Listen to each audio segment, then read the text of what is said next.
Hate this or love it, take it or leave it. I give it straight raw, how I live and breathe it. Break it down what I see, how I see it, and a voice of reason where I think it's needed. Trip of lifetime, let's fucking go. Yeah, that right there is the hook on a song on the Trip of Lifetime album called Voice of Reason. And I did that this time for the episode because the episode is called JRE's Voice of Reason, which I'll get into in a minute. But I'll start off with finally got my car back, which is exciting stuff. And that meant I was gonna set up the CDs again because I used to set up the CDs, and then I stopped doing it because I was taking the bus here and shit, and I wasn't gonna travel on the bus with the CDs. But I didn't feel like fucking bringing all the CDs in the car and setting them all up. I was like, I think they get it. I think they all know I'm a rapper and shit. And then I stopped in Starbucks before I came here, and like I always go to Starbucks before I come here. But I got there and I was like, oh shit, I forgot my wallet. And I was sitting there like, fuck, what should I do? And then I realized I was like, yo, I once set up a credit card on my Apple Pay. I wonder if I could use that shit.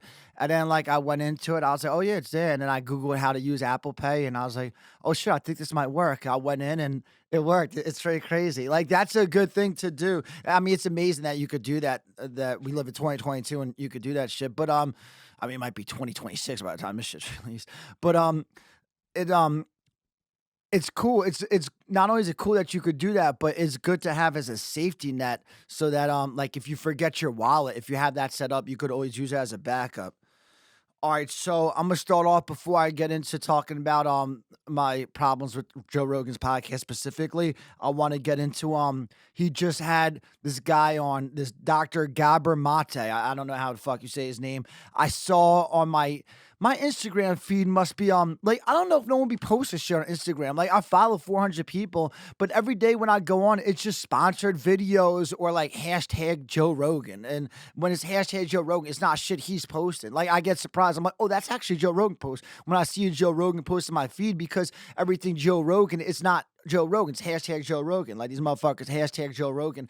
And then like you can hashtag Joe Rogan, but why the fuck is it showing up in my feed? You know what I mean? Just because I like Rogan. Like it's not like if I hashtag Joe Rogan on all my videos, it's gonna show up in mad people's feeds. So I don't understand why I get all these shits on my feed.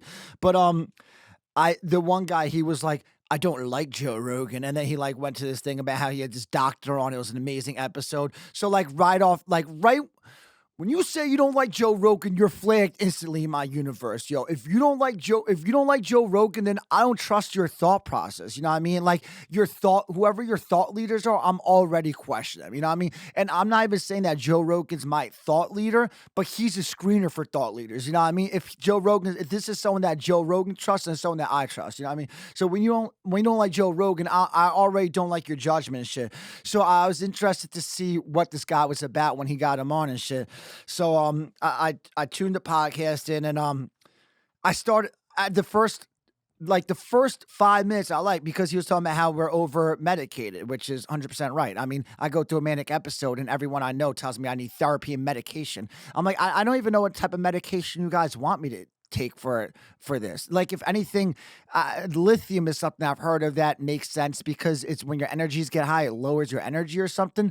But I mean, I don't know what the fuck type of, they want those stupid pills, like those fake pills, like those bullshit pills. That's what my friends want me to take. Those stuff that you take for depression, like those types of pills they probably want me to take. But so yeah, I totally agree that we're over medicated to the point where people suggested me that I need medication. And I'm like, yo, I don't even know what you guys think I need a medication for. You guys aren't even telling me. You know what I mean? If anything, I just need to get my energy levels down. But like, I mean, we take medication for what? We give kids medication to focus. We give adults medication to get their dicks hard. We give adults medication. We try to find medication anywhere for energy. I mean, I'll be doing that shit too. We what else is another medication to be happy? You know what I mean? We take medication for everything and shit when it's just like you kind of have to figure out life, I feel like. But so this guy starts off saying that we're over medicated. I thought it was gonna be a good episode, and then I just couldn't stand this guy. He was the absolute worst. I'm not shocked that someone who doesn't like Joe Rogan like this guy. All right, so 4 takeaways from the episode. First, he said anxiety as a clinical term is a real thing. He didn't say in those words, but he said anxiety is real, and it's not. Joe Rogan knows it's not. Some people have a nature prone to anxiousness, but the environment and situations make people anxious. Like a fight will make me more anxious than Joe Rogan because Joe Rogan knows how to handle himself in a fight, so he's gonna be less scared. And Joe Rogan would counter that by saying, "Yes, but I know how." Talking about him, he's like, "I know how what people are really capable of. So if anything." I'm more anxious for a fight than you, but I mean, you get the point. You know what I mean? That someone who knows how to fight, someone who knows he could beat someone up in front of him, isn't gonna be anxious if that person wants to fight him. If you don't know if you could beat this person up in front of you, you're gonna be anxious if they want to fight you, and that's what anxiousness is. And I will get to a little more about anxiousness to go hand in hand a little bit what this doctor said, but that I'm gonna get to that in a minute. So then the first thing was anxiousness is real, anxiety is real as a clinical term. The second thing he said that was annoying was he went to a spiritual retreat, like one of those psychedelic ritual retreats in like Mexico or where the fuck he went. And he said his 5 shaman had to pull him aside because he was ruining the ceremony for everyone else because his energy was so powerful and so dark that they had to give him they had to give him his own ritual or whatever. I mean, even if 5 shaman, I'm not even doubting that they actually did do that. I don't know if they did or did, but even if 5 shaman pulled you aside and said that, like, I wouldn't even say it. You know what I mean? Like, you just sound so egotistical saying it and shit, the way he said it and shit. Like, that's the type of shit, if I was him, if I could cut the podcast, I would cut that shit. I was like, I sounded really egotistical when I said that shit. So then what's the other one? Another egotistical thing he said. He said, what he doesn't like about his situation, I don't know how he bridged it to, but he was saying that his wife can't, he doesn't like that his wife can't pay with a credit card without the person at the register. Like, oh my God, are you Dr. Gabriel Mate's wife? I love his work. He's such a great author. He really said this shit on the podcast. Like, I mean, first of all, when I serve tables, you take a million credit card payments. I've never once looked at the fucking credit card, the name on the credit card. You know what I mean? I just fucking swipe the card. You don't have to look at the name on the credit card. So it sounds unrealistic that every time his wife is trying to pay with her credit card, that they look at the credit card, see the name, and then they put 2 and 2 together. Like, oh my God, are you Dr. Gabriel Mate's wife? And then that's the other thing. Like, who the fuck is putting 2 2 together, like seeing the last name Mate, and they know Gabriel Mate, and they're like, oh my God, you must be his wife. I've never met anyone who took a Gabriel Mate credit card and could be like, oh my God. I mean, you can even take a Gabriel Mate credit card, not even his wife's name. You take his full name, and people look at me like, I don't know what the fuck this person's name. I don't know who the fuck this is. You could put Gabriel Mate in front of anybody I've ever met in my life, and no one would know who the fuck he is. So the fact that his wife can't pay with the credit card that has his last name on it without like it turning into a big deal is it sounded a little egotistical to me. And then the last thing was what the episode was about. It's he is 100% wrong. 100% wrong. He's not 100% wrong that this influences it, but he's 100% wrong that this is the leading factor, and Joe Rogan knows it. The depression epidemic is not caused by trauma from parents not holding crying babies. That's what this guy tried to say. I mean, if you see this episode, you must have seen Joe Rogan's podcast. This guy tried to say that our generation's parents were taught by someone not to pick their babies up when they were crying, and because of that, we feel trauma and we don't trust people around us, and that's what caused the depression epidemic. It is so wrong, yo. That can't be more wrong. And I could tell Joe Rogan knew it was wrong, but he didn't want to argue with him because, like, Joe Rogan doesn't want to sit around arguing people publicly. Like, he knows it sounds gross. But psychologists always have the worst perspective on depression. I'm pretty sure this guy was a psychologist.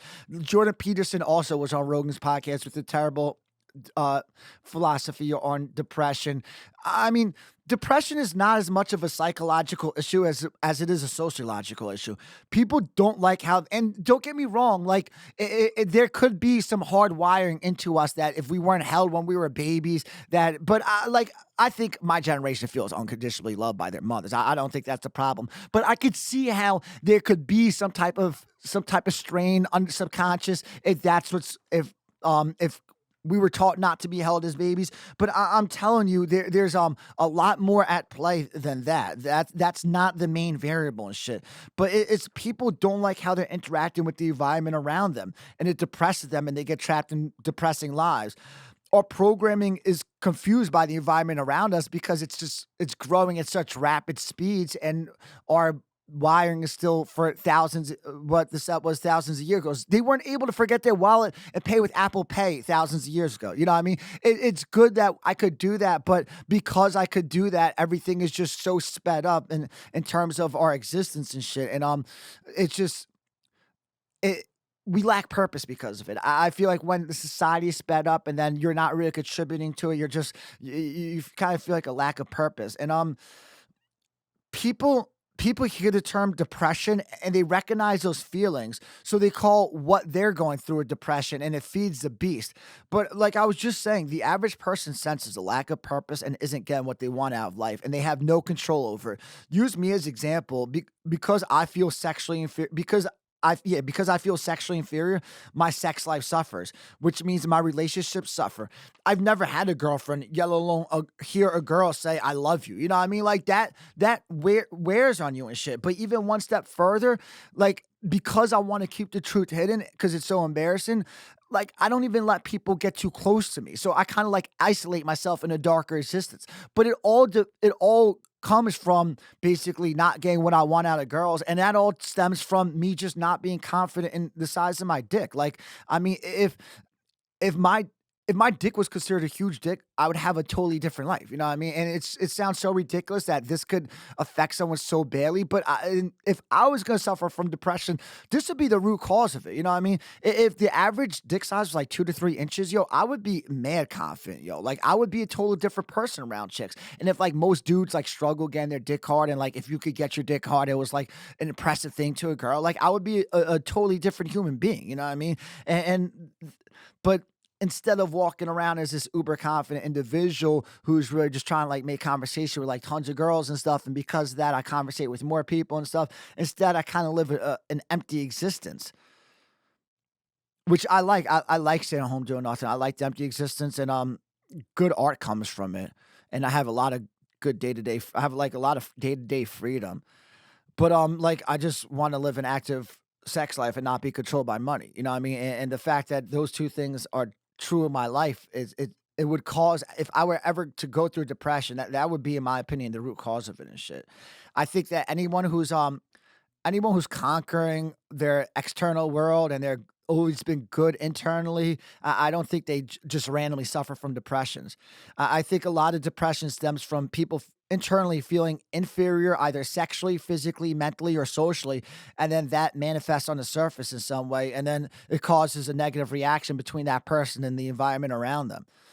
Um, I'm not saying subconscious trauma isn't a variable in depression, but it's much smaller variable than this guy is making it out to be. If anything, trauma would cause anxiety more than depression, in my opinion. Like I could see. I did an episode. I don't know. I think I'm dropping this one first, where everybody's balances are flipped, and like kind of like pit bulls. Like a pit bull that fights, its balance is flipped. So then, like it thinks it's trying to protect you if it sees your friend hugging you, but then it tries to bite your friend who was just trying to show you love. Or like squirrels that are like you go by a squirrel and they run away. All animals run away because they're scared as shit, and that's where anxiety is. If if these animals, if you take that same squirrel and it knew all creatures were peaceful, it wouldn't run away from you. You know what I mean? And that's not because it suffers from anxiety. It's just because like its balance is flipped and it's just scared of everything and shit. But if you created a setting that was able to totally relax that squirrel, it wouldn't have anxiety. You know what I mean? And that's why it's ridiculous that people take meds for anxiety. Like that, you need to. Anxiety is something that you want to get the variables right on your own. Like that's what That's what overcoming anxiety is. So, I mean, if you wanna tell me depression is a real thing, which I don't think it is, I think we can make it into a real thing, but then I'll believe that, but not anxiety. But, and depression, it's a side effect of the disease. You know, I mean, the disease is like the bigger root, what I'm talking about, but depression, anxiety is a side effect of the disease. Like sex, love, and purpose feed the soul. I said it on this podcast. I'll continue to say it. Sex, love, and purpose. Those are the natural remedies to um depression, because it's the remedies to making your life better. Show me a group of people who have sex, love, and purpose in their life on a daily basis, and I will show you a group of people with a low depression rate. People who have people have a healthy sex life, stable careers that they find purpose in, and good relations with their friends and family, and they stay connected to them. They don't suffer from depression, even if they weren't held when they were crying as a baby. Saying you suffer from depression is learned behavior, and it only gets magnified when people say they have anxiety. That's also learned behavior. The feelings of depressed, the feelings of being depressed and the feelings of being anxious are real, but as a clinical disease, it's not. But there's a business in convincing people that they are real clinical diseases. And depression is a blanket term. I guess it's a spectrum there, because there are two levels of depression: pre-psychosis and post-psychosis. Chemicals can drip in your brain. If you get depressed so low, chemicals will drip in your brain, and you're gonna enter a similar place that I entered in my manic episode, because that's what that shit is. It's a chemical drip when like when you go from it's a bipolar moment. Like in when I got the sheets of paper from the health place from that the facility that held me, the psych ward, the diagnosis was none, but the tendencies that they were saying, they were like bipolar tendencies, because but there was no medical diagnosis, was zero. They were like none. But there was to me, what bipolar is you go from high to low really quickly, you go from low to high really quickly, and then chemicals drip in your brain, and then you start tripping, and that's basically what it is. And I went from high to low really quickly, and people who get really depressed could go from low to high. I know I went from low to high, and then people who get really depressed go from high to low really quickly and shit, because like they think their life is all good as shit, and then they think they're about to enter a depression and shit, and then they get super down, and then that's when they start tripping and shit. So I don't want to say it's not a real thing, because it's almost like you turn it into a real thing. And the more someone believes in it, the more they feed the beast, and that's how it becomes an uncontrollable wave of energy and shit. And that's when you start tripping. But all in all, I'm disagreeing with a certified. I'm Sterm Worm, a fucking rapper, loser rapper who fucking serves tables and drives Uber, who can't figure out his life. But I'm disagreeing with a certified world renowned doctor. But I'm telling you this right now, I'm right and he's wrong. And he lives in that academic world, yo. He's trying to come up with like a thesis and a theory to make him, to validate himself as a doctor. You know what I mean? Like he wants what he's saying to be right. He has stock in what he's saying to be right. But yeah, the overall point is the depression epidemic is not primarily because of a generation of mothers that were taught not to hold their babies when they were crying, but a lot more correlates to our way of life. And Joe Rogan knows I'm 100% right. And I don't want to be like, don't get people on that you disagree with, but he must have known this guy's beliefs beforehand. And if he didn't, he should have. And he should have brought him on with the condition that he was going to question everything, because I know that you're not going to convince Joe Rogan that what this guy was saying was right. And like, not, I don't want Joe Rogan, because I know he don't want to sit around arguing with these people. But if he's going to agree to get this guy on, he has to be like, yo, I'm going to hit you with counterpoints. You know what I mean? I'm going to not agree with everything you're saying and shit. And that's my problem with getting people that you disagree with. It's either let them make their points and you bite your tongue because you don't want to argue with them, or you question everything and it kind of turns into an argument and it turns gross. It's not really something you want to put out there as a podcast. Like when I get into it with somebody, I don't like it. I wouldn't like that being on a podcast I put out to the world. I wish I could cut. Every time I get into it with someone, I wish I could cut those conversations out of my life, let alone air to the world. You know what I mean? Even I'm talking about conversations that aren't part of the podcast. That's why I love putting out my thoughts on this podcast because I'm throwing everything against a brick wall. I want to lay down my perspectives. And I don't want to argue with people in the moment. I'd rather someone just listen and digest my podcast. And if someone tells me, like, if someone shows me something I said on my podcast that I'm wrong in, I'll hear you out. You know what I mean? But I don't want you to just, and I don't want to have that natural banter back and forth and then someone push back against my ideas because that's what always happens here in real life. All right, so now I'm gonna start the Joe Rogan's JRE's voice of reason part because I've always known that. Like I've been known that if I get close enough to Rogan, that I'm gonna be the person that he confides in to if he ever has a question about an episode on the podcast or a guest or whatever. And I know he's hard headed. He don't want anyone telling him how to run his show, but I don't think he's gonna. I don't think he's gonna take it like that with me if he ever sees this shit. But I feel like I know better than Joe Rogan what's best for his podcast because we have the same perspective on everything, but a different lens. And obviously, he's the host and I'm the listener. But if you're Joe Rogan, I'm the exact type of person you want critiquing the podcast because obviously I love the podcast, so you know the criticism comes from a good place. And if this reaches him, he knows I have a good feel for content. I have the ultimate respect for Joe Rogan. That's who you want to get your criticism from. If someone told me they have ultimate respect for me, but they had a criticism of something I was doing, I'd want to hear. You know what I mean? That's who you want to hear out. He's better with artistic philosophy than me, but I'm better with no, he's better with athletic philosophy than me, but I'm better with artistic philosophy than him. And the inspiration behind this episode was the Hans Kim Joe Rogan episode. And I genuinely like Hans Kim. Artistically, I think he does everything perfectly, and I could tell he's just like the type of person I like to be around in life. Like he plays the cut, he just chills, he has a good perspective on everything, but he don't just sit there and yap your ear off about bullshit. And any Hans Kim bashing I do on this podcast, it's all constructive criticism. Like I like Hans Kim, I see myself in Hans Kim. I think we're the same exact type of person, just living different existences. Like Tony Hinchcliffe always says to Hans Kim that he's autistic. I have like all my friends always tell me they're like you're fucking retarded. Like they've asked me like if I'm on the spectrum before and shit. So I mean we're one of the same. But the podcast between Rogan and Hans Kim was as lackluster as a Joe Rogan episode as you'll ever hear. Hans Kim is just happy to be there. Rogan is the one comfortable in the setting. He needs to be the one controlling the direction of these conversations if the guest doesn't come with anything to talk about. Even though every guest should come on that podcast with a game plan of what to talk about. Otherwise, why are you even getting on the podcast? If it's a big deal for you to be on the podcast, then you should have a game plan. And if you don't care about being on it, then why go on it in the first place?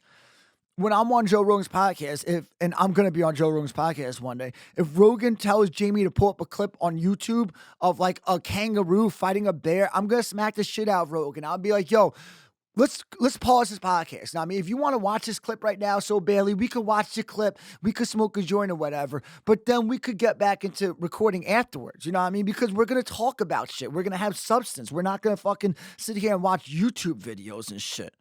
But there's 0% chance my episode's going to go down that way, because there's going to be communication beforehand. But even putting direction the conversation aside, the overall energy of my episode is going to be different.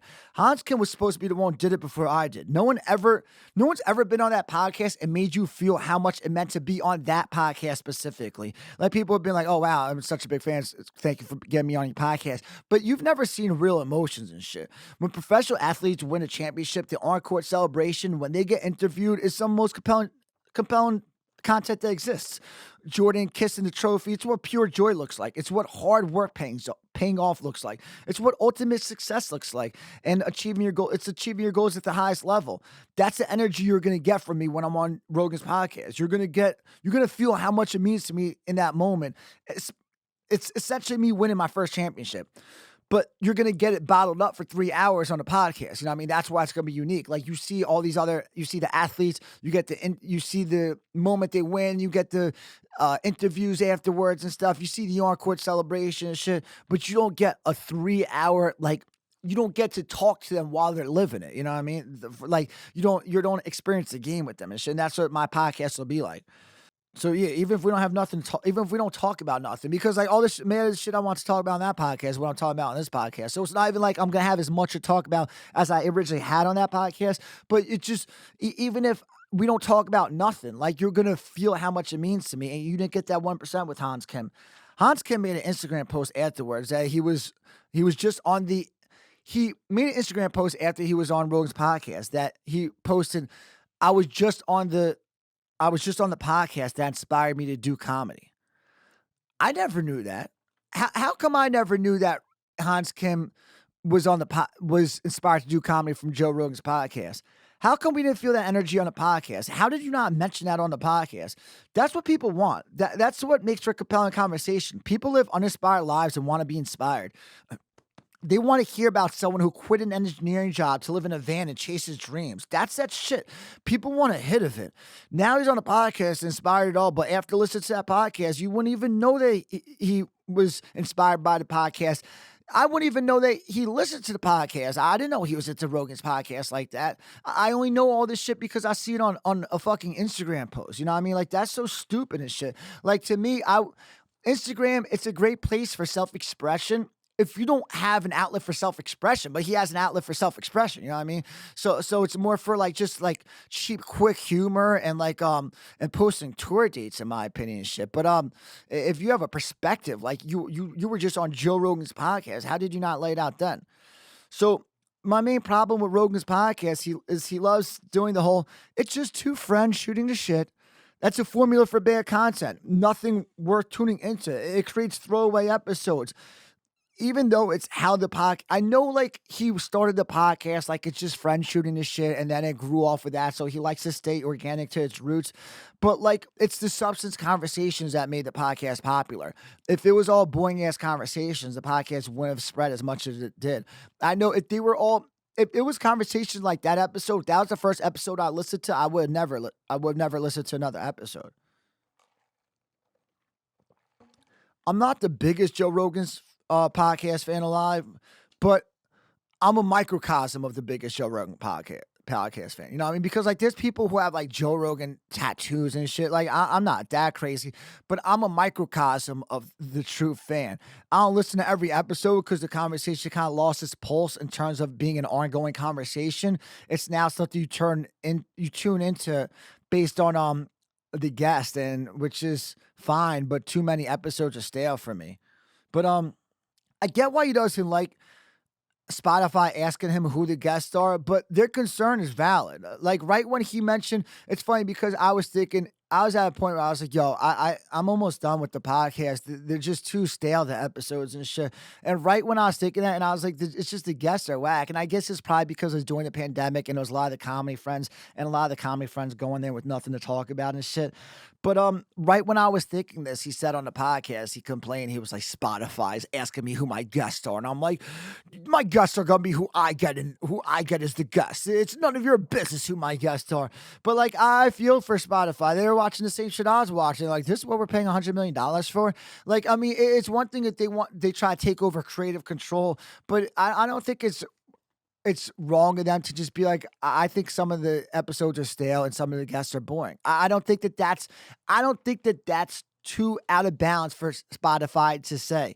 If they're not like, we have guests that we want you to sit down with. If they're just like, we just want more compelling conversation. I don't think that I don't think that he should get that mad over that shit. And I get why he does get mad over it. You know what I mean? Like, cause it's just, he's hard headed like I am. But the COVID episodes were terrible, yo. The conversation was so far removed from what the pulse of what was going on was. It was Joe Rogan sitting down with comedian friends talking about how they feel so bad for the people servers who worked in the comedy store, how they're just struggling, how they're not gonna be able to pay rent. When I mean, if you did some research, there was so much going on between the $600 weekly, unemployment, some employers were helping people out, rent wasn't due, all bills were being like held off, like. Nothing was like we weren't getting a financial hit. And what was funny was like you would listen to Rogan's podcast. Well, I would listen to Rogan's podcast, and then I would listen to Kill Tony. I'll watch Kill Tony quarantine episodes. Where Kill Tony quarantine episodes, it's funny. Like Rogan's podcast gets people on the surface, and then Kill Tony gets people underground. So you get more of a feel for the real man, for the working man when you're on Kill Tony, when you talk to Kill Tony guest opposed to a Joe Rogan podcast guest, because those people have been far removed from the workforce. They don't know what the fuck is going on. But everyone, and I was the first person, if you see my Kill Tony quarantine episode, I was the first person to tell Tony Hinchcliffe that we're getting $600 weekly. I broke it down to him and Red Band on that show. And then like a few weeks later, like not that long after, every single episode. Every time they would ask what the person how they're how they're staying sane during quarantine, and they're like, I'm staying sane because I got these checks coming in. Everyone was just basically saying we're out here getting paid, yo. And then on Rogan's, and that's on the Kill Tony, and then on Rogan's podcast, they're all like, it's just so bad what's happening to them. Like, yo, we were in a better place than ever, and that's why I kind of felt like there was some type of something going on, something suspect going on with COVID, because like that's what they put everybody in a good place financially, so nobody complained and shit. And then one of the episodes during the quarantine, the podcast guest, he said he had just went to apparently he just went to Fogo de Chao for the first time, and he's explaining it to Rogan. He didn't say Fogo de Chao. He didn't know the name of the place. He said, I went to one of these steakhouses where they come around with skewers of meat, and it's unlimited meat, and you could put it on green or you could put it on red. If you put it on red, then that means that you can't. They stop coming to you. He's like, Joe, you ever been in one of these places? And like it just seemed like Joe was reacting to it like how I was reacting to it. Joe was kind of like, yeah, I've been there. I mean, he has to be sitting there thinking, how am I the number one podcast in the year 2022, and I have someone breaking down what Rodizio is? Like, how ridiculous is that? If this was the year 2002, if it was 20 years earlier, I would have been in awe. I would have been so impressed. Like, wait, what are these places? I've known about Rodizio for 15 years. Yo, Rogan has a $100 million contract. You're trying to tell him, you're trying to explain to him, you think he doesn't know what fucking Rodizio is? And I mean, he talks about Fogo de Chao all the time on the podcast. So it just shows like how pointless how pathetic the conversations are. And then he had this one comedian friend on, and I don't understand.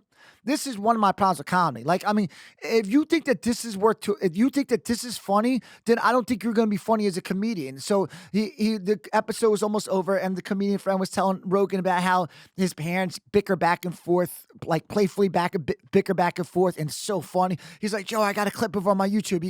I'll pull it up right now. And Rogan's like, we'll watch it later. Like, Rogan kind of had the same reaction I had. He was thinking, you think people want to fucking watch your pants playfully bicker back and forth? You know what I mean? Like, if I want to watch pants playfully bicker back and forth, I could fucking watch my pants doing it. I could throw up. You know what I mean? Like, I don't fucking need to watch this comedian's pants do it back and forth. And the fact that he thought that shit was going to be funny, it makes me question that guy, how that guy's a professional comedian. And that's why I think people are funny when when they tell me I'm delusional, that when I tell them I'm going to get on a podcast, they tell me tell me I'm delusional. You know what I mean? I'm like, I'm going to be the best podcast guest ever. You know what I mean? Like, maybe there's been a better podcast guest than me, but who is more relevant to that podcast than me? Who's going to go on there with a more compelling conversation than me? You know what I mean? So to me, it just, people sound delusional when they think it's a far-fetched dream. And like, if I didn't have a path to do it, that's one thing. But I mean, come on. It's just, people are stupid. But my whole point is like, have purpose behind the conversation. That matters, yo. Even when it's just a friend, have purpose. The Hans Kim episode highlighted everything I've been saying that's wrong with the podcast. Like, because back then when those episodes are going on, I was saying it's just when he has comedians on and they just shoot the shit, it's not a good episode. But it's even magnified with the Hans Kim episode. An episode like me would never go down like that. Like I said it before, but we will have a broad game plan. And like I'm not gonna go there with notes like this, but I'll have some shit in front of me so that if the conversation starts to lose steam, I have something important we could talk about. But we're gonna communicate beforehand what to discuss on a podcast, and that's really important for a good podcast.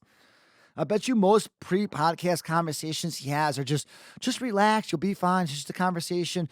And he just wants the conversation to have flow to it. You know what I mean? Like, to him, that's a success. To Rogan, that's a successful podcast. So what's wrong with the Hans Kim episode? First off, I don't even think I heard once that Hans Kim was a regular on Kill Tony.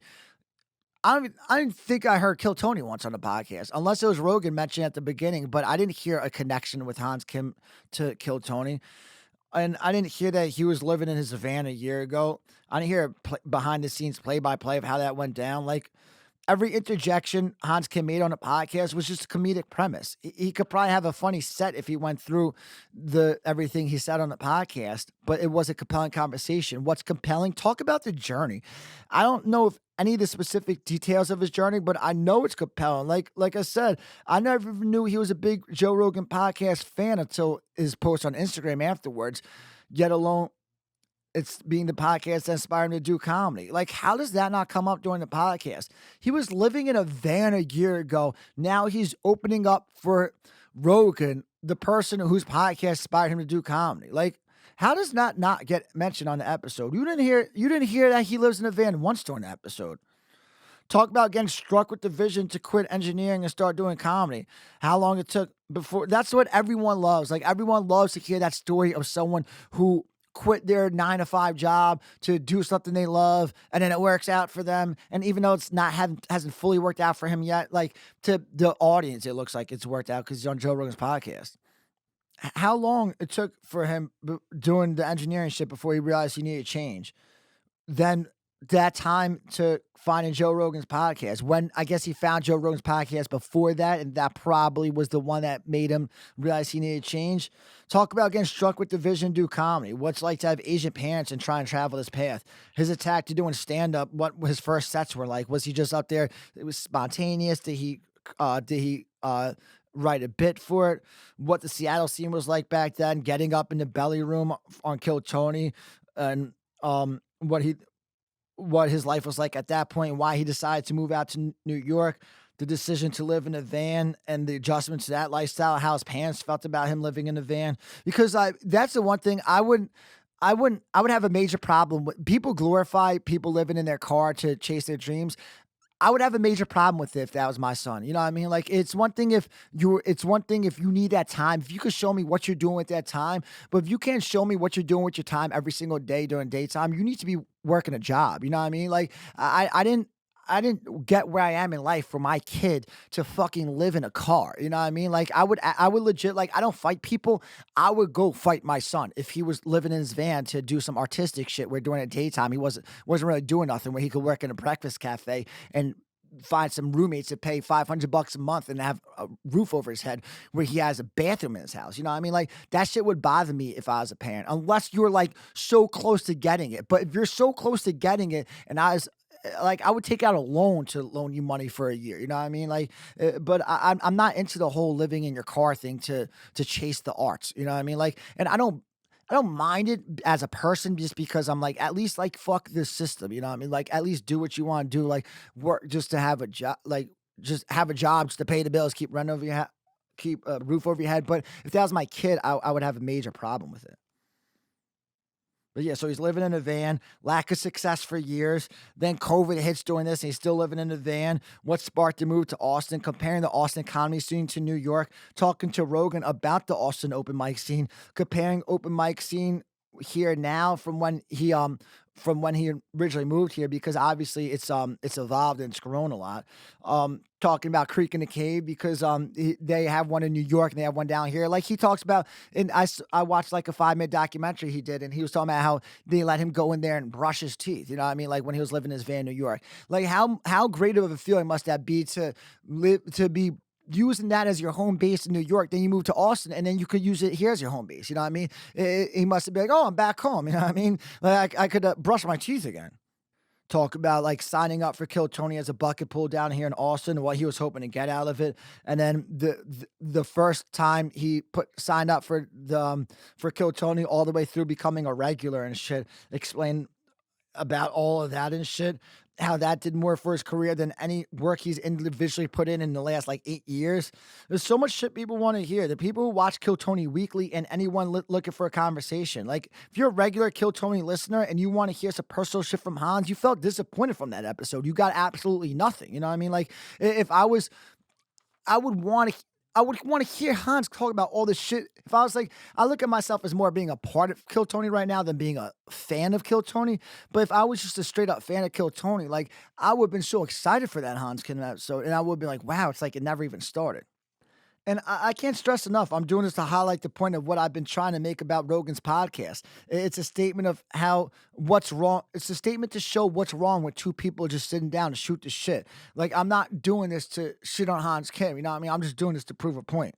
And Hans Kim and Joe Rogan are buddies. That's why this whole thing confuses me and shit. Like, there should have been total communication beforehand. And Tony was there to be the middleman, to make everything even more comfortable and shit. Like, how were they not able to have like a conversation beforehand about the direction of the conversation. You know what I mean? Like, it's one thing if it's someone comes that doesn't know Joe Rogan that well. I could see them not having communication beforehand, but I mean, it's still the fuck you bring on tour with you. But yeah, it just sums up my problem with the podcast. If the conversation had specific direction, they'd be more compelling. And I know I've said that 1,000 times already on this episode, but that's what it's about, like having direction behind the conversations and shit. And if you want to say like what I do is wrong, or where I just sit here like half reading and shit, that's fine. You know what I mean? But if have a conversation that you even highlighted points. You know what I mean? I'm not telling you to fucking read off of a fucking paper. All right, so the next thing about that episode, Joe Rogan is obsessed with people who write a lot. It blows him away when people write a lot. He's like, Hans, I always see you writing. What's your process?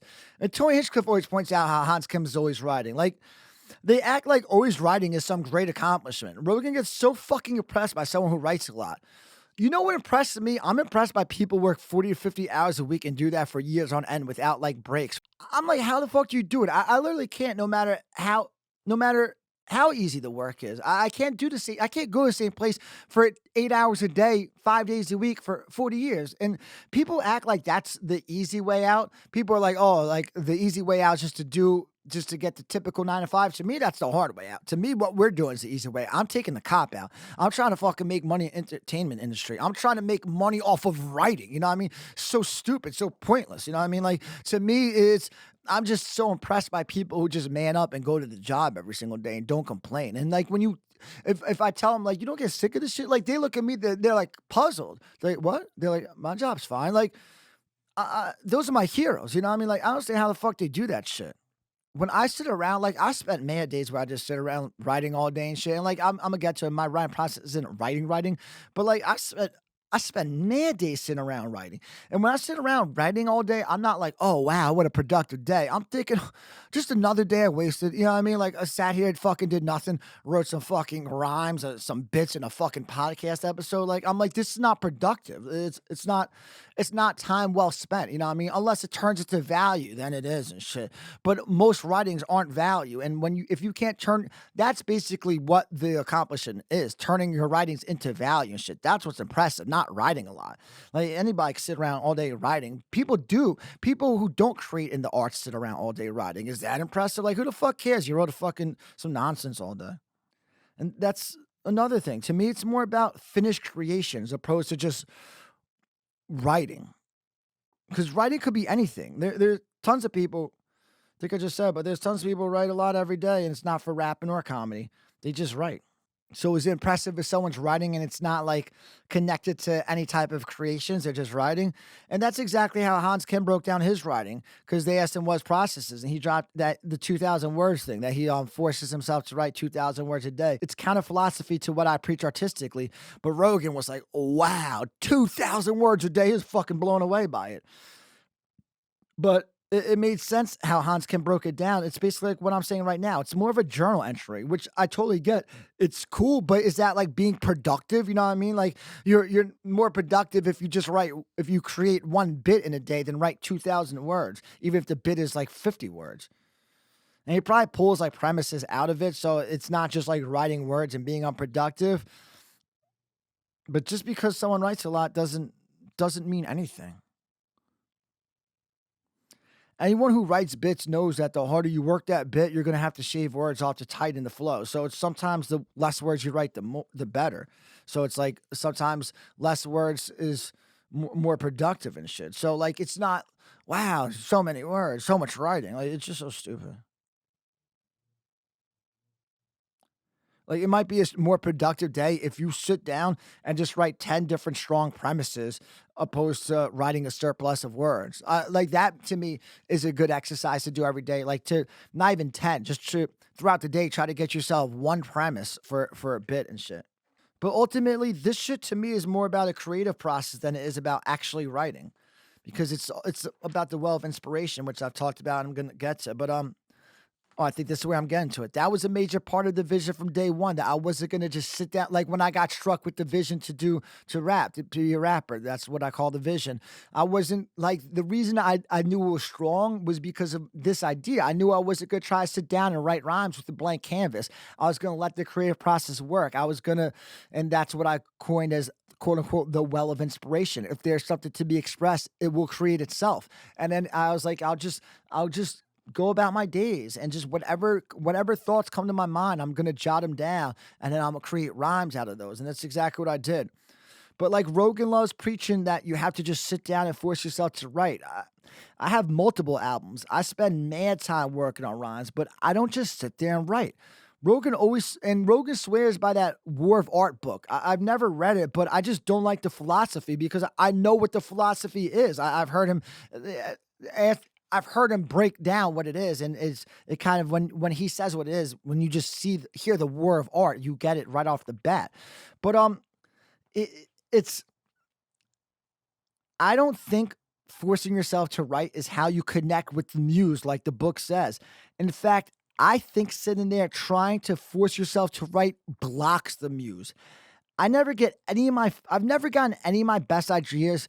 Nothing in life ever goes well when I try to force something. Whenever I try to force something, there's always a wall in between me and that, and it just never works out for me and shit. So to me, that's what writer's block is. Writer's block is when you sit there and you try to write. So it's almost like it's encouraging writer's block. It's not encouraging the muse. The muse is being encouraged by just living your life and just being inspired.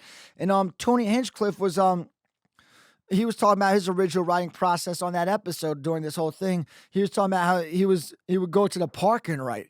I mean, if that's not one of the most saddest things you've ever fucking heard in your life, I mean, it just sounded pathetic when I listened to him. I envision a younger, a 22-year-old, 23-year-old Tony Hinchcliffe just knowing that he wants to do stand up, but not knowing how the creative process works, and he's just trying to think of like what's how do you get inspired as a writer? And then he's like, well, probably nature. I'm gonna sit out at the park, and I'm gonna let the scenery dictate everything. I'll see people, and I'll just sit there and let everything come to me. It's to me that's what people think that to me that's where I feel like people think inspiration comes from. But to me, and you could find inspiration that way. People could get their writing that way. But anyone who doesn't know how to do this, like anyone who doesn't have a process that they already have, my recommendation would never be to just sit down and force yourself to write. It would be no, first of all, which art form are you trying to do? What are you trying to express in this art form?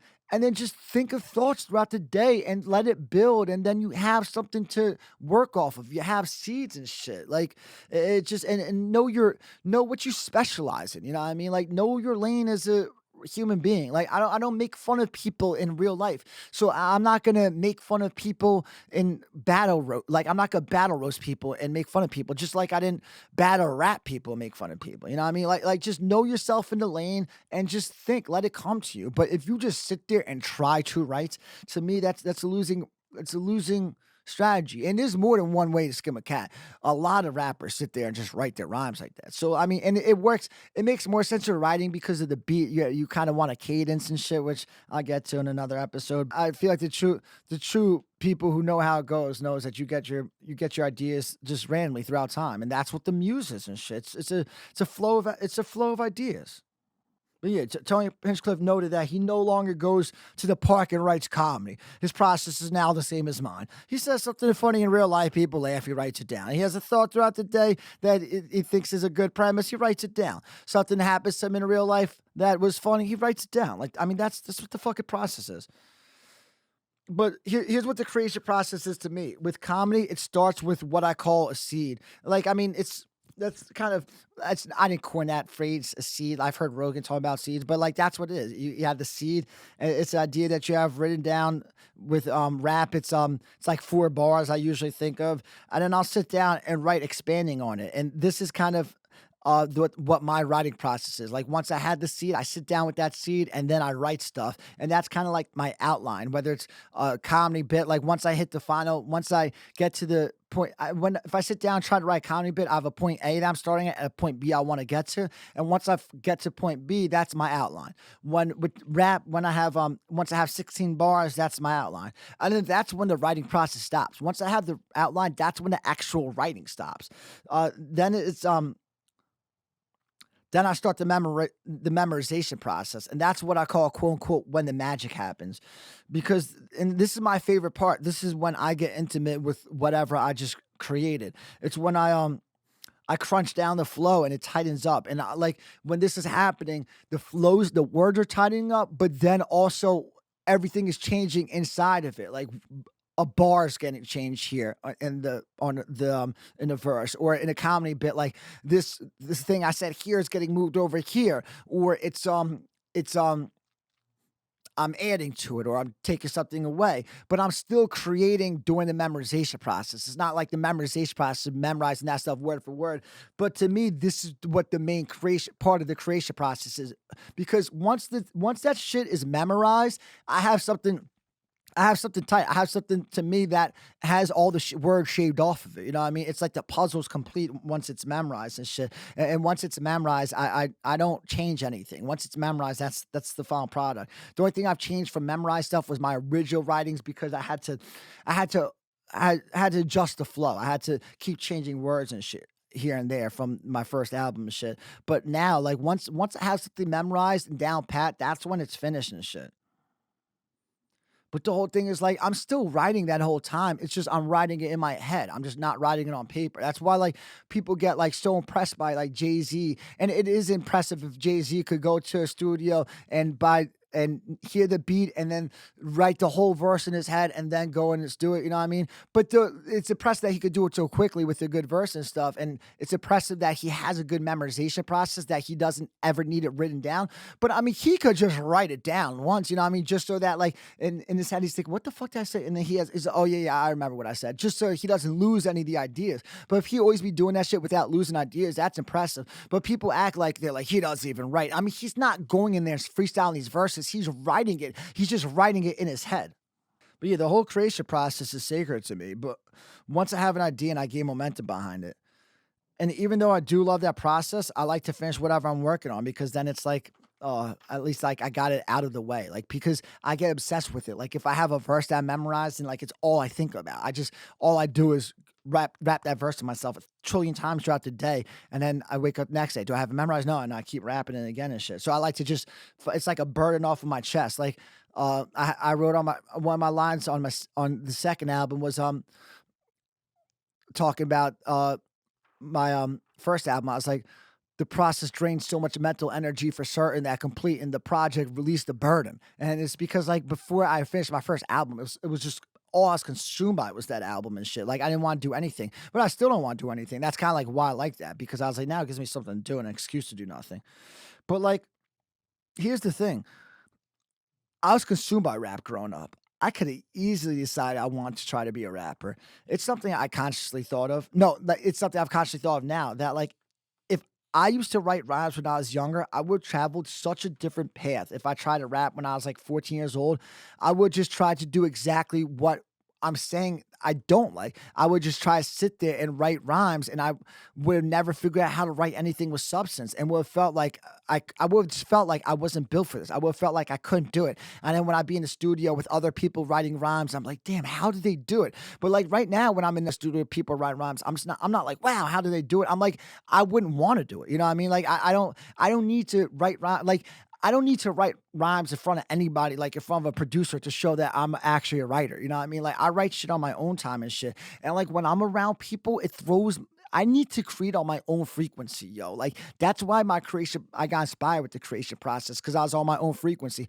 When I'm around others, I'm not inspired to write. You know what I mean? If I sit around with five other rappers in the studio, I don't feed off of their energy. I don't want to sit there writing, yo. I just want to like smoke and like record what I have done. But yeah, I'm just not built to sit down with a blank canvas and write rhymes. And like there's people The way like the way these art forms are taught in schools, like if you take a comedy class or whatever, they would say even if it's not for you, you still got to do it. You still got to learn. You'll still get better at why though. You know, what I mean, you don't have to do it. Like I heard someone giving advice. Someone saying I was watching a podcast. And one comedian was saying they don't like doing crowd work, and then the other person, and I understand why they don't like doing crowd work. This doesn't seem like a crowd work type person, and the other person was like, just try it out, and the person was like, I mean, I don't want it. Like, I'm not good at it. And then the friend was like, even if you're not good at it, you'll keep getting better at it the more you do it. But like, I mean, this person isn't funny doing, this person doesn't want to do crowd work. You know what I mean? So why is it, yeah, they could technically get better at doing crowd work, but they're never going to be that funny doing crowd work because it's just not them. It's just not embodying who they are. Let this person create how they create.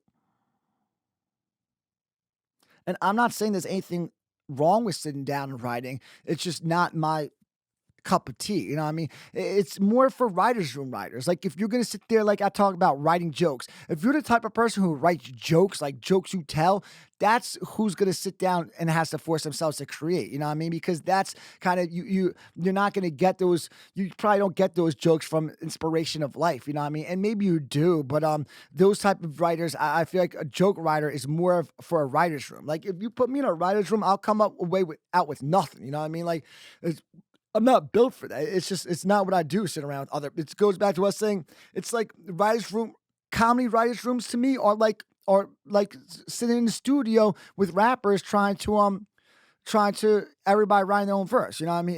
It's people who like to feed off of other people's energy when they're writing. But there's more one way to skin a cat, you know what I mean? And so I'm not knocking anyone for the way that they write. And Hans Kim has good bits, so I'm not saying he's doing it wrong. Like, write 2,000 words a day if you want, you know what I mean? I'm just not blown away like Joe Rogan is. Joe Rogan's like, wow, kid writes 2,000 words a day. To me, like just sitting around writing is wasting your life. You know what I mean? Like that's what writing is to me. And that's why if you create that's why it comes full circle though, because then if you create value behind the writings, then it creates a life. But yeah, like everything always bothers me. People have constantly asked me, "Have you still been writing?" Like if you haven't, from what I just said, you could tell. I'm thinking, what the fuck does that even mean? I've never sat around writing. Plus, the person who's asking me if I'm still writing has never heard 1/10 of what I've posted, and they want to make sure that I'm still writing. Like, what the fuck is it to you that I'm still writing? There's probably a minimal amount of people even seen all my music videos, so it's like catch up on everything I've written and recorded. Like, I mean, don't shouldn't you be more worried about what I've written, recorded, filmed a music video for, and posted online than some shit I'm writing in my fucking notebook right now? Like, should that be what impresses you? Should that be what you want to check out? But instead of watching my music videos, people want to ask me if I'm still writing. And not only music videos, like I mean, I stopped releasing shit because no one was watching. No, like I would every time I recorded a verse, I posted on Facebook right afterwards. I'd post on SoundCloud and Facebook, and it would get like 4 or 5 clicks. You know what I mean? So it's and that's my friends, my Facebook. So it's like none of y'all are clicking on it. So I'm not even gonna post it. Like you guys aren't listening to the shit I'm writing and recording. So I'm just gonna stop posting, and that's what I did and shit. So if people start taking interest, then yeah, you guys will hear all my writings and shit. But yeah, when you're a surface artist, everyone is always obsessed with your old shit. But if you're an underground artist, no one cares about the shit that your old shit. And it's like, what are you no one even cares about what you just finished yesterday. It's like, well, what are you working on next? That's what it is when you're an underground artist. No one cares about anything you've done in the past. Like it doesn't impress anybody. So the whole point is, if you haven't listened to all my music I posted, it's just funny to me that you're asking me if I'm still writing. And write about what? If you haven't noticed from the show I talked about on this podcast, my life is paralyzed due to lack of progress. I don't need to be sitting around writing all day. My time is better spent experiencing life and shit. And that's what I hate about. I'm gonna get on talk about it on a future episode that I'm doing next week. But like I don't like the whole idea of just once, even if you're a professional rapper, like gotta create that next album, gotta create that next album. Like, what if the person just finished their last album and they in the same place in life that they were just in? What do you think the next album is gonna be? It's there's gonna be no substance there. There's gonna be nothing there and shit. And that's why it's like you have to live life to let the writings catch up to life. Like you're better off writing an album, stepping away from the craft for 10 years, and then all of a sudden, if you try to write another album, you're gonna be inspired. But yeah, if I finally reach Rogan, I just want to enjoy life for a few years. Creating is going to be the last thing on my mind, except for like podcast episodes. It doesn't mean I'll stop creating. This doesn't mean like I'm done rapping, I'm done doing comedy, but like consciously, I'm just not gonna be trying to like think of shit. You know what I mean? Like I'm not gonna be like, wow, I have to create this new bit. I'll be like, nah, like fuck it, like I don't care. You know what I mean? I'm trying to fuck bitches. You know what I mean? Like not sit around writing all day. But the point is, even though it's not technically writing, I do spend a lot of time writing, which is, I mean, I do spend a lot of time creating, which is basically writing. So, as someone who sits around writing a lot, trust me, it only gets you so far in life. Life is about more than just writing. And what's funny is, like, as I was doing this, I was literally spending the whole week writing this episode onto paper, and like writing this episode. But this is just like having thoughts and putting them onto paper and organize them. If I was capable of hitting all these points without writing it, I wouldn't even need to write it. You know what I mean? That's the whole thing. Like, who the fuck even cares about writing? Like, I just can't. I know if I sit down in this podcast and don't have these thoughts written out beforehand, then I'm gonna miss everything I want to say and shit. So I use this kind of as a crutch. So like, I would show Joe Rogan, like, yo, look, I have 18 pages written for this episode. It's more like, look at these thoughts that I had written for the episode. You know what I mean? It's not thoughts written, thoughts that I came up with for the episode. That's the main thing. Like, what did you bring to life? But yeah, my podcast episodes, just like my raps and my comedy, come from quote unquote the well of inspiration. But I do more writing for this than stand up or rapping. So overall, the idea is writing a lot doesn't impress me because I don't think that that's what it's all about. That's not what life's about, and that's not what the creative process is all about. I think I keep saying the same stuff, but I don't think it's that important to always keep writing. Always, see, this is what happens when you keep writing. You just write the same stuff over and over. But always keep writing if you want to, you know what I mean? But a lot of your best ideas are going to be the original ones when your well of inspiration is plentiful. Like my best concept is when reality meets perception. That's my best concept. That and Trip of Lifetime. But when reality meets perception, it's the first thing I ever thought of with rap. Because the more you pull out of the well, the less substance is gonna be there. It's like if you just keep pulling substance out of your well, all you're left with is water. And then if you try to keep pushing it out, it's just gonna be watered down. And technically, you're getting better at the craft, but your substance is watered down because there's nothing in your well of inspiration. Like Kanye West, you're not gonna hear me quote Kanye West much on this podcast, but he did have a great line. He said that he's like, you get your whole life to work on your first album, and then you get a year to work on your second album, and that's because he's saying, in my opinion, if he's saying what I'm thinking about, it's not even like he's not even like I've been working on this album my whole life, like writing it. But he's saying basically you have the whole life of experiences to pull from for your first album, and then you get a year to create your second one. And people think everything is so saturated these days because everyone's a rapper, everyone's a comic, or everyone's a podcaster. But I think overcreating is what causes the true saturation. And people overcreate once it becomes their career and shit. Like someone like, let's say Nas. I think Nas is one of my favorite rappers one of my favorite rappers ever. If he dropped an album every single month next year, I would be like, oh my God, how hard is Nas going? I would probably be like, I'd listen to that. I would think everything is lackluster. You know what I mean? There's no way Nas could put out 12 albums next year that would all impress me and shit. And that's why I think saturation happens. You know what I mean? Like, I don't even like Like, to me, Nostradamus is the definition of of saturated content. You know what I mean? Like, look at Illmatic and look at Nostradamus. I'd rather just have Illmatic and it was written from Nas and not have Nostradamus. And it's still Matic was good, you know what I mean? But it's not like, it doesn't sound like inspired piece like those others, you know what I mean? Like, Illmatic sounds extremely inspired. Illmatic sounded like he had so much to talk about on that album. And in the future albums, it doesn't sound like he has much to talk about. And that's what saturation is. It's saturation within the artist and shit. And that's why I think we're better off we're better off. People think that we need another Kendrick Lamar album, another Dr. Dre album. Like, we're better off. Dr. Dre, his CD that he never put out, Detox. I remember when I started recording with Rhodes, he was like, dude, he was talking about Dr. Dre's Detox album. He was like, he recorded 500 songs for it. I wasn't impressed, you know what I mean? Like, I was like, who cares? 500 songs, like 500 songs that don't connect. And that's why he never put out the album, probably, because it's not an inspired album, you know what I mean? I'm sitting there with 12 songs where I would never throw away any of those songs, you know, like, or 17, however fuck I had on When Reality Meets Perception. But I'm there like, yo, these are my songs. He has 500 songs that he don't even fucking believe in this shit. And that's what saturation is, when you have 500 songs for one album and shit. But yeah, if everyone in the world created one rap album and had like 5 minutes worth of comedy, I don't think that's saturation. I think that's a good thing. I think you would get a lot of good art.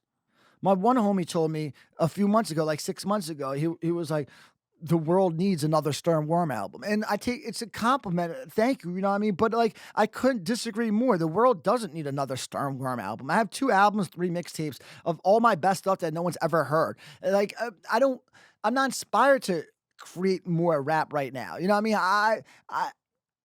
You guys need to listen to the shit that y'all haven't listened to. You know what I mean? Why the fuck would we need another fucking album? About 20 people have actually listened to my CDs, and I'm talking about my actual CDs. Like, no one actually listens to the mixtapes, and this mixtapes is my best content, actually. Like, the CDs are better concepts, but the verses are better on the mixtape verses and shit. But yeah, people need to catch up. I don't need to create another album. Plus, like I said, my life's progress is paralyzed. So what am I supposed to rap about? I'm not trying to pull substance out of water just because I think I'm supposed to, because I'm a rapper and shit. Yeah, his comments are made with good intentions, but just follows along with the rhetoric that I disagree with. That if you're a rapper, you gotta make sure you're always writing rhymes, and you gotta make sure you're always in the studio. I feel like I have nothing to express through lyrics right now. If I don't have anything to express, why would you want me creating? You know what I mean? Like, why would you want an uninspired artist creating? It's not like I'm over here, like, and it's not like, first off, I'm not inspired. And it's not like I'm not inspired, but I still want to create. And I'm like sitting here with writer's block and I want to put together an album so badly. And people are like trying to encourage me, like, the world needs another Stern Worm album. It's not like that. I could fucking care less if I never create another fucking rap verse in my life. And I will create more rap verses just because they'll come out naturally. You know what I mean? They're not going to be forced. And at the time, he told me this, that the world needed another Star Worm album. I was cooking up mad bits, so it was just funny to me because I'm like, first of all, the world ain't gonna listen to anything I put out, but if anything, they're getting exactly what they need. Worm creating in a different way. This is how you get the full scope of who I am. Stuff I can't express in rap. I'm trying to paint the picture of who Stormworm is digitally more than I'm trying to prove myself as a rapper. I don't give a fuck about. I don't give a fuck about trying to think of the most clever punchline or show you how in depth my vocabulary is. I'm trying to show you who the fuck I am as a person. You know what I mean? And you get that shit through you got partially through the raps. You got the introspective worm. You got the when reality meets perception worm. Like, you thought I was an idiot, but now you see that I'm not as stupid as you thought I was, or maybe I am, but like at least like I think deep. You know what I mean? What is thinking deep? It's pointless. But so you get that, like, I'm a reasonable, rational human being. That's what I feel like, and I feel like that's kind of what when reality meets perception is, like, to show you that. But then I get to hit you with the bits, and I get to show you, like, oh yeah, I am a fucking retard after all. You know what I mean? But and people are full of shit, and I get to talk about it on the bits. You know what I mean? Like, I love how I get to express myself in the bits. I get to express myself through the bits that in a way that I just couldn't do it in rapping. You know what I mean? And that's why I used to love my Facebook wall, because I was like, I get to do comedy on my Facebook wall. But now that I found comedy, I'm like, I don't need my Facebook wall. Finding comedy was the most inspired I have been since I got struck with the vision initially, quote unquote, struck with the vision. And everyone, when I told everyone I started to do comedy, everyone said the same thing, yo, you gotta do parody songs. You do parody songs, and like it turns to arguments. So I'm like, no, I'll just say, no, I'm good on it. And people think I'm stubborn. They're like, they're like, that's what you need to do. Like, you're a rapper, and you're doing comedy. You need to do that. Like, it's just so fucking pathetic, yo. That's why none of y'all create. You know what I mean? Like, because y'all don't get this fucking process. Like, that would be the fakest shit ever if I fucking did parody songs. Like, that is so not me. I don't think parody songs are funny. When I saw someone at the Creek in the Cave doing a rap parody song the other day, and I was in the back cringing. You know what I mean? They always come off corny when they do that shit. And I do rap parody songs in my own way. Like, when I do the restaurant song, that's how you get Stern Worm in his lane doing rap parody songs. But they want me to do like Weird Al Yankovic type songs. Like, that shit is just so fucking corny. It's never funny when people do that shit. It was kind of funny when he did it. He did it really well and he created the lane, but that shit, it's just not funny. Like, Lil Dicky does it really well in his own way, but Lil Dicky, like, he does it in his way. He doesn't, and it's different than what Weird Al Yankovic does. But I mean, you need to exist like you exist in each lane and shit. But yeah, this whole thing was really about for me from the beginning was really more about the self-expression process than it was about music specifically. I just had to learn music to get out the stuff that I had on on the first album and shit. I didn't even want to fucking learn how to rap. Yeah, I was my dude Channel Jamil. I was like, "Yo, can you just rap this album as a reference, and then I'll just fucking learn how to rap it and just go out there." He was like, "No, we can't do it like that." So all in all, to sum up that whole thing, the whole always keep writing thing is just corny to me because I feel like the more you create, the more it's kind of watered down. It's something kind of like different. It's something different if it's a journal entry, like Hans said. That's cool. That makes sense. But it's not necessarily creating material. So it's not like it's not like he's being super productive in the art form.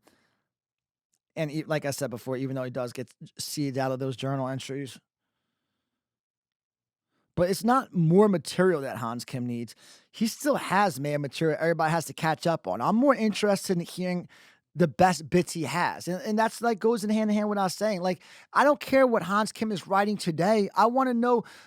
I think Hans Kim has good bits. Hit me with your best bits. The first bit I hear from you, I want to be the first bit that you want me to see. I want you to paint the picture and shit of your comedy. You know what I mean? So it's almost like strategically hit me with this bit, then hit me with this bit. And you have it all on Kill Tony where it's a centralized place where it's not like if I go to open mics, it's like I'm going to one mic, I'm hitting different people with different bits. You know what I mean? But he's hitting the same audience every single week with what he's doing. So he could do it linear. But the people in the Kill Tony comment section are so fucking corny. They think they're like comedy connoisseurs. And they're the corniest because like they sit there like analyzing who did a good set. We're like, "Ooh, this guy was good. We want to see more from him." But like that's not even what makes Kill Tony fun. You know what I mean? Like what makes Kill Tony fun and funny is just how the interviews and what happens, how ridiculous people are. Like I think someone who's full of bullshit in an interview is funnier than someone who's just a good comic with a good set. You know what I mean? If someone's full of bullshit, I want to see them again. You know what I mean? Like that's what I like to see. But they sit they're such connoisseurs, but they comment, they're like, you could hear Hans getting better every single week. And obviously he's getting more and more comfortable on that big of a stage, but that's a fairly quick adjustment process that happened months back, like a year back. He's after being on weekly for 4 weeks, he is probably comfortable getting on that stage. But they're talking about it's the writing that's getting better with Hans Kim. That's what they're referring to when they say Hans getting better week to week. And it's funny to me because these are all bits that Hans Kim has sitting in the clip. When I say sitting in the clip, I'm talking about like your older stuff that you could go to and shit. Like the majority of these bits were created well before anyone knew who Hans Kim was. And that's what I just said. That's what he should be doing. He's been doing comedy for 8 years. This is the biggest stage he had. He's had minutes in clip for days. Hit us with your best shit. But it just shows how people in the comment section, when they're talking about you hear him getting better every single week, they just don't know what they're talking about and shit. And I assume that this is the case, that he was hitting us with bits that he has in the clip just from the beginning. Before I even went on Hans Kim's YouTube channel, I never assumed that these are weak bits that he's working on every single week. But at that point, I had heard Tony talking about how he keeps coming up with new minutes every single week. And I'm thinking like, they're probably not new minutes and shit. And then I went on his YouTube channel, Hans Kim's YouTube channel, and you could see a lot of these bits. He was ahead of his time, posted content. You could see a lot of these bits posted 6 years ago. You know what I mean? He's doing the same stuff from them. And I'm not saying, like I said, I'm not criticizing that, but it just shows you that it's not as much about making sure you're writing something every single week as it is creating something good in life and bringing it and showing it to people and shit. The one thing I will say though is he should be pulling those clips down. Like if he has clips of the same minutes that he's doing on Kill Tony right now, all those stand-up clips should be being pulled down because you just want it looking fresh. You don't want it. It's almost like that's pulling the curtain out. You know what I mean? That's what I think the worst part about stand-up comedy is. I think that I don't like when people stand up there unprepared, and when you're prepared, you're just prepared with scripted material and shit. And when you hear the material, like when you see it delivered other places, you just see how scripted it is. You know what I mean? You just like kind of want to see it once.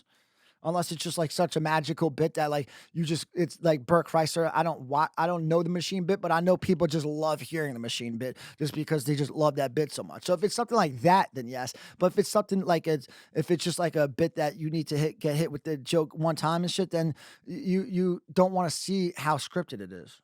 But yeah, if I became a Kill Tony regular, if I ever became a Kill Tony regular, there wouldn't be any pressure on me to write a new minute every single week because I have like 40 minutes in the clip. You know what I mean? Like if I ever became a regular, I'd be strategizing which minutes I want to hit them with most. You know what I mean? And like I said, you still create every once in a while. I still create every once in a while. So if there was something that happened in the news that week that I created a minute for it, then I would slide that new minute. And I know Hans can be doing that sometimes. He every once in a while he slides new minutes in and shit. And that's my favorite way to do it because it alleviates pressure. Like I don't like creating with pressure. And if I was on Kill Tony, if I became a Kill Tony regular and I didn't have minutes created, I would feel mad pressure to come up with minutes every single week. And that's how you hit a wall and create writer's block. Earlier on doing Kill Tony, people weren't really prepared for becoming regulars, and the regulars were they were like newer. They weren't prepared for becoming a regular, and they were newer to comedy. The girls, they used to have to write minutes like Ali Makovsky, Kim Cogden, and Sarah Weinshank. Like they probably had to write those minutes every single week. William Montgomery, he's been that's why what he does is actually impressive. Like, I don't like the whole reading off of a paper thing. I'd rather him just come every other week and not read off paper. But it is impressive that he creates something under pressure every single week because you know those are minutes he's creating every single week. David Lucas was the first real bit writer who had been doing it for a minute, who then became a regular on Kill Tony. If you go David Lucas's earlier bits, there's no way those are bits that he was writing every single week. Those are minutes he had in the clip that he's ready to show you guys. And I'm not criticizing this. I'm just saying that this is what the process is and shit. You get that big of a stage, you're supposed to hit him with your best stuff, not your newest stuff. Like I learned about Hans Kim and David Lucas as comedians from Kill Tony, and so did the whole other huge audience that found out about them at the same time. I want to hear your best shit, not what you necessarily wrote that week. I don't care when the bit was created. But the way to draw it back is it's not always about writing. I'd rather bring to life what I've created in the past, specifically the words I want you to hear, than worrying about writing something uninspired today. So who the fuck even cares about writing on a day-to-day basis? You know what I mean? If I was Joe Rogan, if someone comes at the podcast like, yo, dude, I am so fucking inspired. I've had more thoughts than ever lately. That actually is interesting to me. You know what I mean? I might ask like, yo, what you creating about? Like, what's on your mind and shit? That's more impressive to me than someone just saying that, oh yeah, I forced myself to write for 4 hours last night. All right, so Rogan said it's a bad time to start podcasting. It's 3 years too late. First off, he is 100% wrong.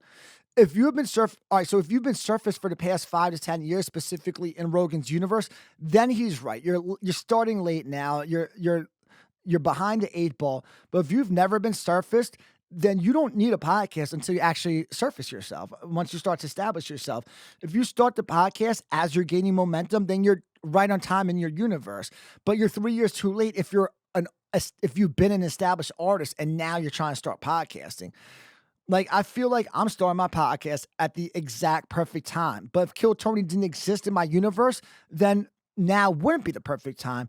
But 10 years from now, if somehow I gain momentum, then that would be the perfect time. You know what I mean? It's 5 years ago wouldn't have been the perfect time for me to start my podcast because it would have been buried clips. I would have wasted my best content, and then it would have done nothing for me to surface myself. And then my best ideas are it's basically if you have 5 years with the podcast, then that's homework for everybody. No one's going back and watching 5 years with your fucking podcast. That's why I'm going to put a few of these episodes out, because if people like the podcast when I launch initially, they'll go and watch 10 episodes. If that's all I have, you know what I mean? So that's why I kind of like dropping an episode a month. But this is the perfect time. Whoever you are, whenever you're gaining momentum behind yourself, that is the perfect time. You want to launch in accordance with the momentum. And if you started 3 years ago, then you're technically getting better at podcasting, but you're just wasting your content because no one's gonna go back and watch it. And I'm not buying into you just start your podcast. If it's good enough, people will watch. I'm not buying into that shit, yo. Like, I don't believe that, I don't believe that you just need good enough content, and if you just put it out there, then it's gonna work out for you. I think that if you started 5 years ago, you have no audience, your shit's gonna be buried. Yeah, I'm not buying in that a good podcast will attract an audience. 99.99999% of people who start podcasting without an audience don't gain an audience specifically from podcasting unless they have resources. So if you've never been surfaced, then it's never too late to start podcasting. You just need to do it soon after you surface yourself, before or soon after. And the other reason we're not 3 years too late is because no one goes hard with this shit. No one podcasts with purpose. It's everybody's secondary thing, unless they're strictly a media person, and then they're not desirable as a podcaster, because if people don't like people who are just media people, they'd rather hear an artist podcasting, and especially because like people who are media people, unless they're independent media people, if they're part of a system, that then they have boundaries and shit. But there's a void in the game. The game is begging for someone to come in and take over. I've heard people ask Rogan what his favorite podcasts are. He barely even is able to think of one. Like he just thinks of like a couple like media of like a couple like news related podcasts where he gets information from. He has a couple of historians that he listens to, and then like archery type podcasts, like stuff. It's always like niche podcasts. It's never like a broad podcast where he just listens to someone who just talks about what's on their mind and shit. And once he sees this podcast, I am 100% sure that when someone asks him, Joe Rogan, what podcast you listen to? He's gonna be like, Trip of a Lifetime, is fucking go. You know what I mean? Because this is gonna be his favorite podcast. But what I was just saying is most people who podcast well, they have a niche. Like, because I'm not trying to say and I obviously say I think I podcast well, but I'm not saying I'm the only person who podcasts well. There are a lot of people doing it, but they do it with a niche topic. You know what I mean? They're not doing it broadly, just talking about anything and shit. Rogan is really the only major player in the I podcast about anything lane. Who else is someone that people universally tune into? He's not the only person doing it. I podcast about anything, but like who the fuck has a podcast that everyone from all walks of life tune into? And then Hans Kim and Tony Hinchcliffe made points that I totally disagree with. They're connected, but I think they're connected points, but I think they made them separately. But it's basically saying the same thing. So Tony pointed out in response to Rogan's starting 3 years ago, he was like, "Oh yeah, but what about someone who started 10 years ago? They're that much ahead of someone who started 3 years ago, and they're that much better at podcasting." And I'm not sure if that's when Rogan used this philosophy, but he was 100% right. I think he mentioned at a different time, but it 100% works here. You're only competing against yourself. You know what I mean? Like when you go, he used to talk about jiu-jitsu. Like when you go, yeah, there's someone across from you, but that's not your competition. You know what I mean? Because they're walking their own path and shit. They're getting better on their own path. Your only competition is you yesterday. And then tomorrow, you today is your competition. You know what I mean? You're walking your own path. You have to keep getting better at podcasts. You know what I mean? You have to keep getting better, yourself getting better. You can't compare yourself to others and shit. And like that's what killed Tony. Like if you watch the original Kill Tony episodes 10 years ago, it was a different show. You know what I mean? It's come light years away. It's gone 1,000 times better and shit. But it's a great show. You know what I mean? If he started, and this show didn't have as much energy back then, but like it doesn't matter how much after he starts that show opposed to someone else, he's putting together a better show than most podcasts. You know what I mean? Even those podcasts started 10 years before his podcast, because his shit, it's substance. It's good. Take someone who isn't compelling but started 10 years ago. They're trying to exist in space that is about having compelling conversations. So yeah, they could technically get better at podcasting. They could technically get better at the craft, but they're sugarcoating a stale conversation. If it's boring, it's boring, no matter how good they are at delivering it to you. And no matter how much better they've made the podcast seem. It's like they might have gotten light years better than they used to be, but they're just coming technically a good hack at podcasting with nothing interesting to talk about. Someone compelling can step into this arena and instantly be better than them. And obviously, I think I'm compelling. But in 10 years from now, I'll think these episodes are unwatchable. I'll still think the content is good. It's good content. I'm just not technically good at podcasting yet. But these are my best ideas. The content, and 10 years from now, like the content will be kind of tired. You know what I mean? Like I love Kill Tony, but Kill Tony is almost tired at this point. It still creates humor in the moment and shit, but I mean the concept is tired compared to what it used to be and shit. And just like, I mean, my ideas will be tired 10 years from now and shit. So I'll be better at podcasting, but the ideas won't be as well because there'll be less substance in the well of inspiration. So Hans made so he made the same point as Tony, that when Tony said there, if you're 3 years ahead, you're that much. I mean, if you're 10 years into it, you're that much better than 3 years ahead. You know what I'm trying to say. But what Hans Kim said was he made a similar point, but at a different point in the podcast. He was like, what I love about comedy is it's not like sports. The person who's been doing it for 10 years is always better than a newcomer. And that is just so inaccurate. Like, they might be more developed in their craft, but there are people who could do comedy for thousands of years and they would technically, I mean, they would never be funny to me. You know what I mean? If you're not a funny person and you decide to start doing comedy, I don't care how fucking long you do it for, how good you get at stand up, you're not going to be funny to me and shit. Bill Burr, you take him, he was funny before he ever wrote a joke. You know what I mean? He was funnier than half of these than 90% of comics who've been doing it for 20 years. Bill Burr is funnier than them before he ever wrote a joke. And that's why I hate the rhetoric that nobody's funny when they first start stand up. Like, that's what you hear a lot of stand up, that nobody's funny at first. Someone who I'm not regular, who's a golden ticket winner on Kill Tony, he's a funny dude. You know what I mean? He's an authentic human being. He's not up there at the same tired ass bullshit. But Tony was asking him about when he found out that he was only like 21 years old and he's already doing stand up. He's like, oh wow, that's awesome. And the kid was like, yeah, he's like, I want to get a few years under my belt until I get funny. And that was just my kryptonite, until you get funny. And I'm not saying this kid's not funny, but to me, if you don't think you're funny at 21 years old, you're never gonna be funny. You know what I mean? Like, it's just so stupid. If you're funny, you're funny. You just have to learn how to channel it into the art form. People actually do say nobody's funny when they first start out. It's just so ridiculous because it's like, so the only funny people are comedians, and none of them are funny until they start doing comedy, and then once they start doing comedy, after it took them a few years to get funny, but you can't be funny until you actually do comedy for a few years. Like, it's just so ridiculous when you think about it like that. You know what I mean? We all know funny people who have never done stand-up. And then what if they start to do stand-up that day, they're like, oh no, now you're not funny. Now you have to get funny. You know what I mean? It's just so fucking ridiculous. But to tie it back to Rogan, Hans Kim and Tony Hinchcliffe had different points, but I disagree with all of them. Rogan said, if you start now, you're 3 years late in terms of entering into a more saturated market where everybody's a podcast. But my point is that it's different for underground versus surface artists. You just want to launch in according with the timing of your momentum. I disagree with Hans Kim because it's not cut and dry that everyone who starts from the same it's not cut and dry. Everyone doesn't start from the same point, and someone doing it for 10 years isn't necessarily better than someone who just started yesterday, and well, isn't technically funnier. And then Tony made the same point as Hans when he said someone who's been podcasting for 10 years is that much better than someone's doing it for 3 years. And my response to be like, just think of it like LeBron James. If he never picked up a basketball till he was 25, he's still going to be 1,000 times better than me if I played my whole life and developed technically into a good ball player. Some people are just built for it. With LeBron James, you see the physical attributes so we can make sense of it, that he could step on the court and just be 1,000 times better than some 5'11" white kid. But with art, with art, the attributes aren't as obvious because they're not physical.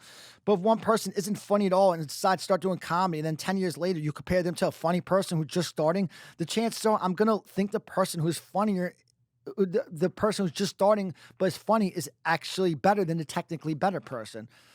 Understanding your lane and developing a flow is something you have to do, because that is something no one has at first, for the most part. Some people have good rhythm at first, and it takes longer for some people. But and it's ironic that 10 years is the number, because people always say it takes 10 years to find your voice, because 10 years is kind of like I'm talking about what Hans Kim said and what Tony Hinchcliffe said. And I agree broadly with that statement that it takes 10 years to find your voice, but it's not one size fits all. It's 10,000 hours. Like, they're good rules of thumb, but not strict rules. There are people who've never rapped that have better rhythm than me. You know what I mean? And it took me 6 to 8 years to really develop a flow as a rapper, to the point where I felt like I was really able to step into the booth and record. But and that's less than 10 years, but I'm a really slow learner. I mean, there's people who could within 6 months who could rap on beat and shit. And plus the 10,000 hours isn't so that's why 10 years isn't exact science. And 10,000 hours, it's a good rule of thumb, but it's not exact science, because like first of all, it takes some people get better much quicker than other people. And then not all hours are the same. Like, you take Gordon Ryan, his hours are being taught by like jiu-jitsu masters and shit. You take my hours and I'm just fucking sitting around rapping to myself. So his hours are a lot more productive than mine.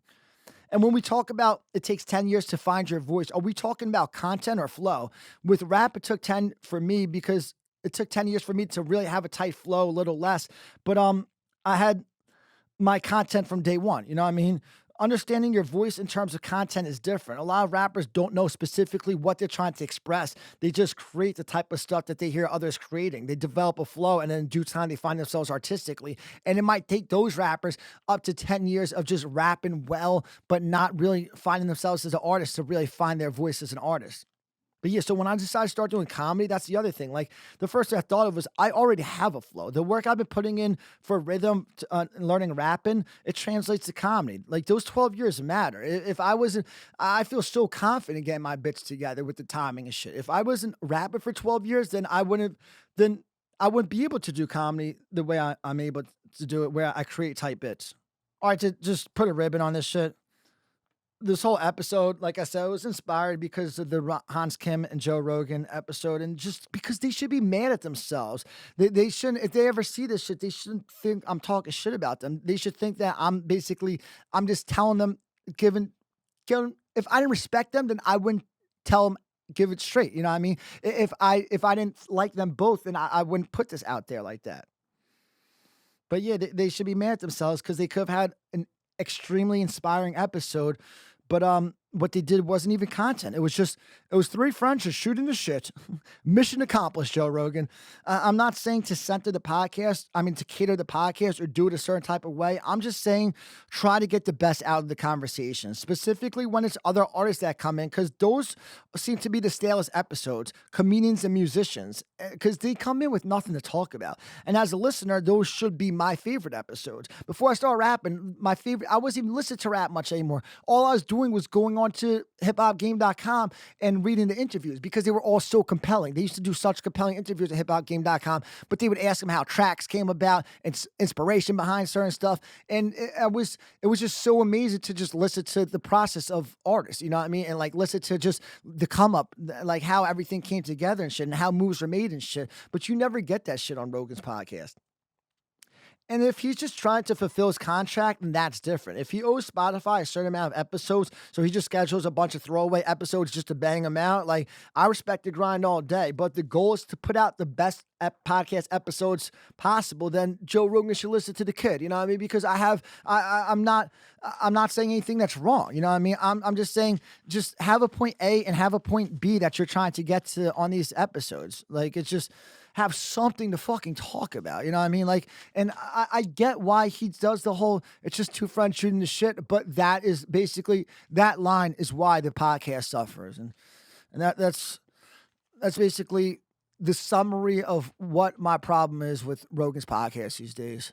Start her trip of a lifetime. Let's fucking go.